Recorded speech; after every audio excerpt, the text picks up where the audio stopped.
Welcome to the Project Pivot. Here, I walk you through the moment I decided to completely change directions and how I adapted a long flat table runner design into custom handbags. It's a great lesson in troubleshooting and creative upcycling. If you love seeing how an idea for a project transforms or need tips on adapting patterns, this is the video for you. Besides, if you've ever hit a creative wall, this will help you trust the pivot instead of fighting it. This project started with a clear intention. I was going to make table runners. I bought the fabric, cut it in the lengths I needed, set aside the time to make them, and I knew exactly where they were supposed to live. But something quiet happened along the way. The fabric sat, and the longer it sat there, untouched, the further it moved away from the table. Not physically, but creatively. And I want to talk about that today. At first, I told myself it was just timing. Life gets busy, projects wait. That's normal. But this felt different. Every time I passed the fabric, it felt misplaced. Not wrong, just no longer belonging to the idea I had for it. The table runner image I once had started to blur. And instead of pulling me back, it gently released me. This was my first clue.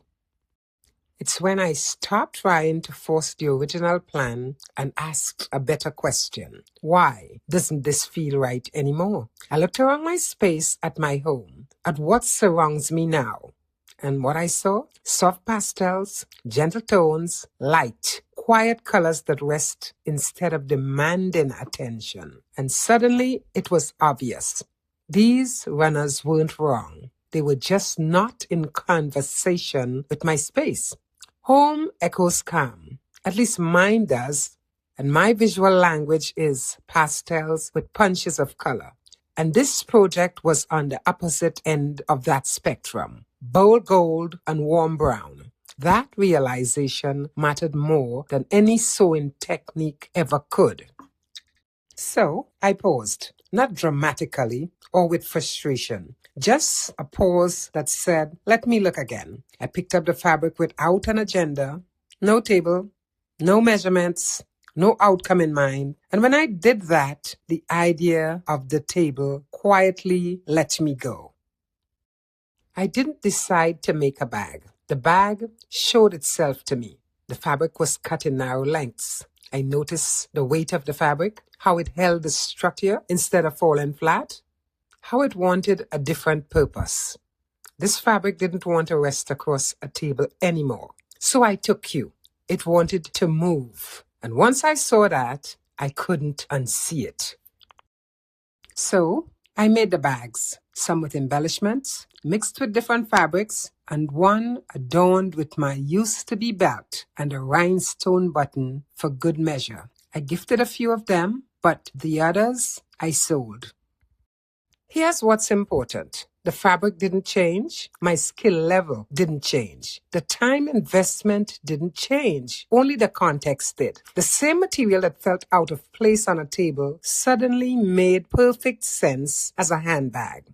That's when I realized sometimes projects don't fail. They outgrow the surface you planned for them. This project taught me something I didn't know I needed to hear. Not every idea needs to be finished as imagined. Some ideas were meant to lead you somewhere else. And when something quietly moves away from its original purpose, it's not disrespectful to follow it. There's value in finding another objective that works.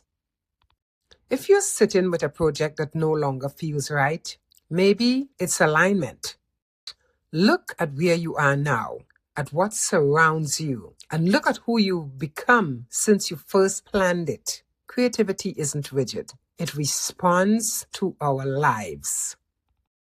Thank you for being here. I appreciate your presence. Please share your thoughts in the comments. And for more ideas, subscribe to All My Ways Andrea.